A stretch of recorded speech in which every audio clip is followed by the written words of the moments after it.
I am here for another Money Mondays with Savvy Girl Money. I'm trying to produce these videos every Monday. So far, it's been going great. So this week, I want to dive into the topic of how to budget bi-weekly. On my Instagram, I am sharing my budget for the entire year of 2019, which is not easy to be so open and vulnerable. I even started to share my income on my last post for June. So I just want to be open, and my goal is if I'm open and vulnerable, it would encourage you to start budgeting, because budgeting has really changed my life in such a positive way. I thought I was doing well before, but the power that goes into, or that comes out of budgeting, is phenomenal. So I really truly want to encourage all of you guys to find a budgeting style that works for you. I am not super technical, like when it comes to like Excel and all that other stuff.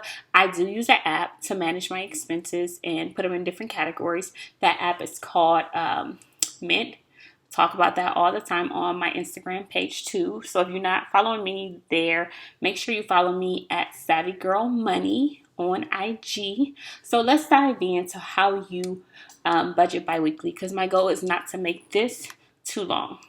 So what you see on your screen here is my budgeting my way to success planner. This is my budgeting planner. You can get each month on my website at savvygirlmoney.com. So here it is. It comes with all these different pages, and we're going to be doing this for July. So if you purchased this little package deal, it's only $3. You print it at home, and you have this all available to keep your finances in order.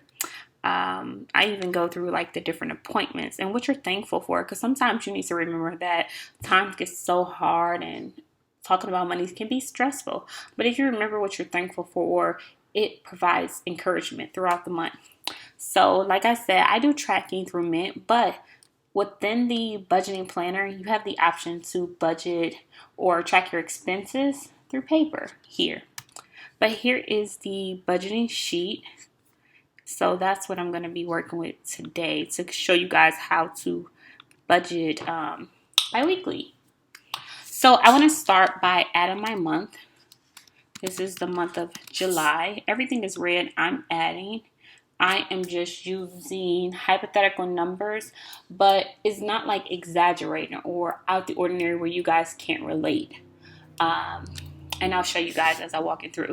So the goal for this month is to budget bi-weekly and pay bills on time. So that's the goal for this one this month. And honestly, each month, I don't really even do this on a computer. I do it presentation-wise on a computer for you guys, but I just simply print this out and write it in with pencil and pen.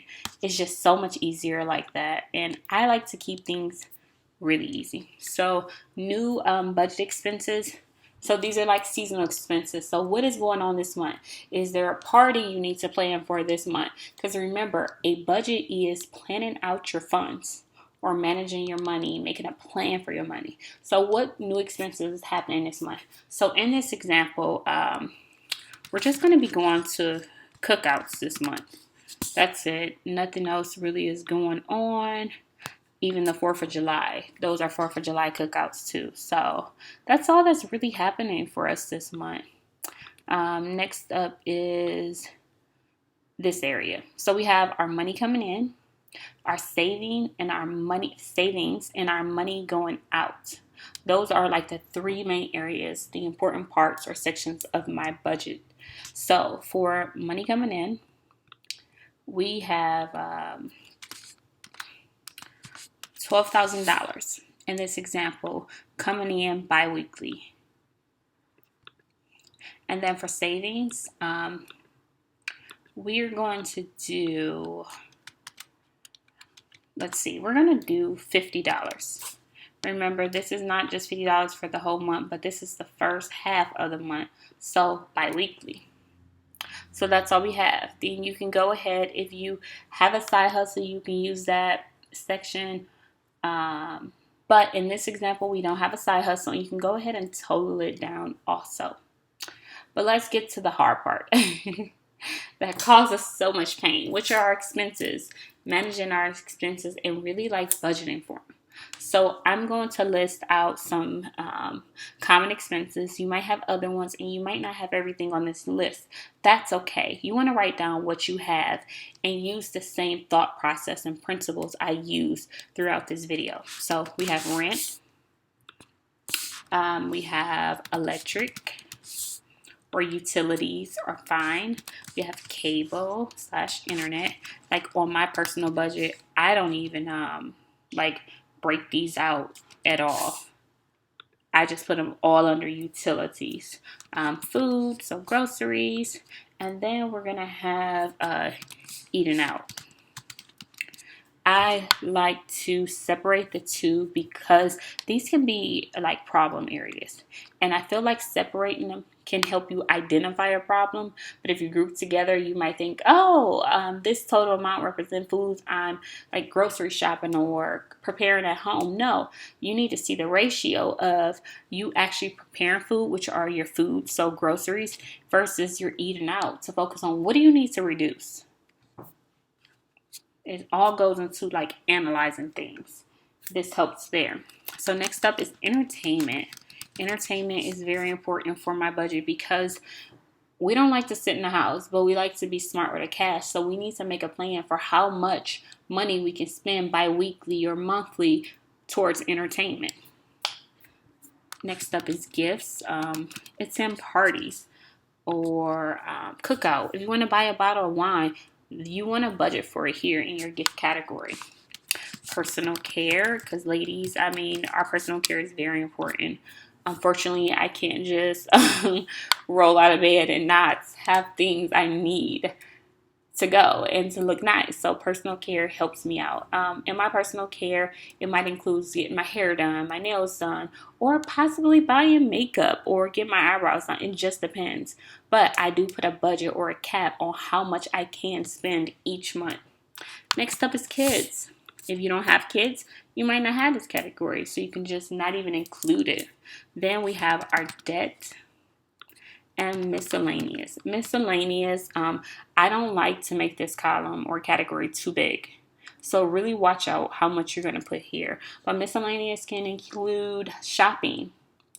And that's like shopping for clothes, shoes, or whatever. Miscellaneous can be a wide range of things, or you can have no miscellaneous. Put a name to everything. But I mean, honestly, I don't like to make it too technical, so I just always include some type of miscellaneous category. Next up, we want to actually budget. So how will we use this $1,200 to successfully accomplish our goal? Which our goal was to budget bi-weekly and pay all of our bills on time. And honestly, I should have had to also reduce debt. But okay, so rent, let's just say $600. In my area, you can have rent around $650, or this can represent your half of the rent, because that is very similar to my half of my mortgage payment. Or when I was in an apartment, that kind of was close to my husband and I. We were actually boyfriend and girlfriend at the time, but that represented like our mortgage payment. So then we have electric, which for the first 2 weeks, we're not going to include this. We're going to pay that the second half. And we're also going to pay cable the second half, because you can't accomplish everything in the first 2 weeks. And if it is due, see if you can get the date changed to not overwhelm yourself. Then we have food. Food is going to occur bi-weekly. We have to budget for food bi-weekly because, I mean, we have to eat. So we're going to do $150. Eating out, because we have goals that we're trying to accomplish, we're going to cap eating out at $50. So you can look at that. Bi-weekly is 2 weeks. So you can look at that as $25 a week or $50 where you're just treating yourself as one. I really would look at that if it was me, which this is not to say you have to do what I do. I'm just telling you kind of my thought process with the different categories to help you make a educated decision. So entertainment wise, well, I'm sorry, eating out, I would do $25 a week and just pick like one day out of the week where me and my family is eating out. Then it's entertainment. We're going to do $50 there too. So if you look at this, honestly, guys, you have $50 to eat out, which would be like going out to dinner or picking up fast food. And you also have $50 to entertain. So that could be date night, taking your kids on a little day trip to like a little fun little place like Chuck E. Cheese or Sky Zone. You have $50 to do things. A budget is not depriving you of things. It's just making a smart plan for your money. So then next up is gifts, because things happen, and I mean we events come up. We want to take gifts. We want to be respectful. We receive gifts, so we want to also give gifts, but we want to do it within our budget. So we're gonna do $25 bi-weekly for that. Personal care, we're going to cap that at $50. So if you see in the next bi-weekly budget that I'm going to show you guys at the end of the video, you're going to also have $50 for the second half of the month. So for the first half, you might have to decide if you're going to get your hair or your nails done. Decisions, people. You can't do everything at once. And then we're going to have kids, $100. That could be, I don't know, just whatever for your kids that might come up. And then debt. Unfortunately, we only have $75 remaining this month for debt. But remember, that's only the first half of the month. You'll see for the second half of the month how that would be. So there you have it. We received $1,200 this month after taxes.